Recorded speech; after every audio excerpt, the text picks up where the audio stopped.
So for the faraway jumper, the tension is 4.5 3 treble groups to 10 centimetres. So sometimes the 0.5 confuses people. So what it actually means is you've got 4.5, so that's 4.5 3 treble groups in 10 centimetres. So when you're placing your tape measure on your tension swatch, within the 10 centimetres, the first 10 centimetres, you want to have 4.5 3 treble groups. So I'm just going to show you where to measure from. So I'm going to pick 5 groups to measure. It's 4.5, so we're going to pick 5. 1, 2, 3, 4, 5. And we're going to measure from the middle of the space before the first group. This is my first group. This is the space between the first group and the previous one. So we're going to measure from the centre of that space, because the spaces are part of the tension swatch, so we need to include them in our measurements. If we just measure from the start of the group to the end of the group and miss out the spaces, that's not going to give us an accurate reading. So measure from the centre of the space, and then you're going to count 1, 2, 3, 4 groups, and then this fifth group, what you want is your 10 centimetres to end halfway across the fifth group, and that gives you your 1, 2, 3, 4.5 groups to 10 centimetres. Okay, so you can see where my fifth group is.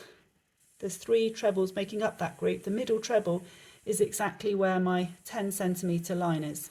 Okay, so that's 4.5 3 treble groups to 10 centimetres. Okay, so for the row tension, in the faraway jumper, for example, we've got 10 rows to 10 centimetres, so that's really straightforward. So we're going to measure 10 rows within this swatch. I think the swatch is 12 rows high, so we're going to measure from here to here. Okay, so I'm just going to zoom in to show you where to start and finish your measuring. So we're going to measure from, this is going to be the first row of our tension measurement. So we're going to ignore the part of the stitch that goes into the row below. So we're going to ignore this section, and we're going to start measuring from here. Okay, so you're going to place your tape measure or your ruler there, and you're going to count your 10 rows up from here. So 1, 2, 3, 4, 5, 6, 7, 8, 9 and 10. And you can see that my 10 centimetre mark falls exactly at the top of my 10th row. We're going to ignore the part of the row above that goes into it. So we're going to measure to there. Okay, so that's a really accurate tension swatch for the faraway jumper. So it can be tricky if your stitch tension matches, but your row tension doesn't.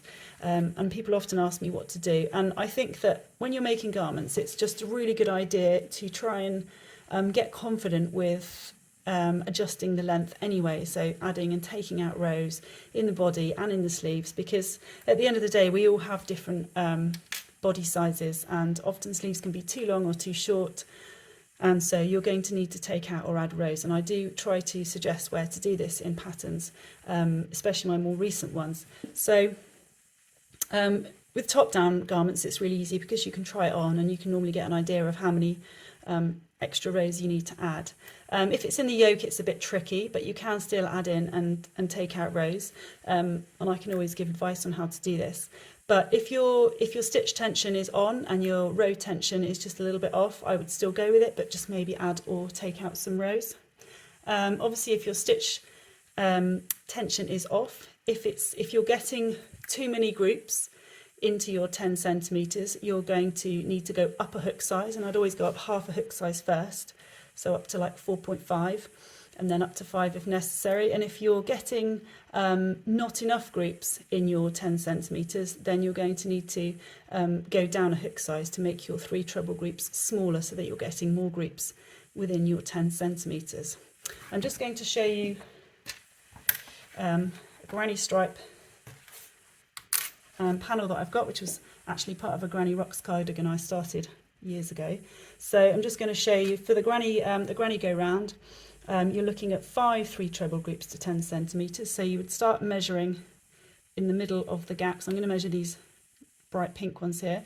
You're going to measure from this gap here. So 1, 2, 3, 4, 5, and then you're going to stop measuring in the middle of this gap here. So you can see that this is slightly out, but bear in mind it's only very slightly out, so you really want that to be there and not there.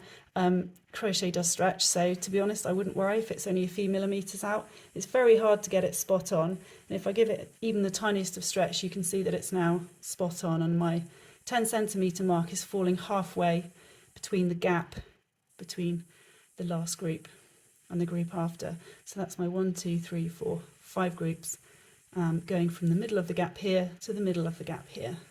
Okay, so and for the granny go round, you're looking at a tension of 11 rows to 10 centimetres. So starting here, so missing out that part, but starting here as we did the previous swatch, 1, 2, 3, 4, 5, 6, 7, 8, 9, 10, 11. And you can see it's not quite, it's about 3 millimetres off, but probably with a bit of stretching and a bit of wear, that would be bang on. Sometimes people ask me if I block things. I know I should, I know it's the right thing to do, but I don't block things. I'm too impatient. And I kind of don't see the point, because things stretch when you wear them, then you put them in the washing machine and you dry them and they change shape slightly again. So I don't tend to block things. So I would say that most things that you wear are going to stretch anyway, because crochet does stretch. So if your tension is a little bit on the, like say 3 millimetres out and it's a bit on the small side, I wouldn't worry, because it's going to stretch anyway. If it's on the big side, I would go down a hook size, because you it's going to stretch, so you don't want it to be too much sort of out of the given size measurements.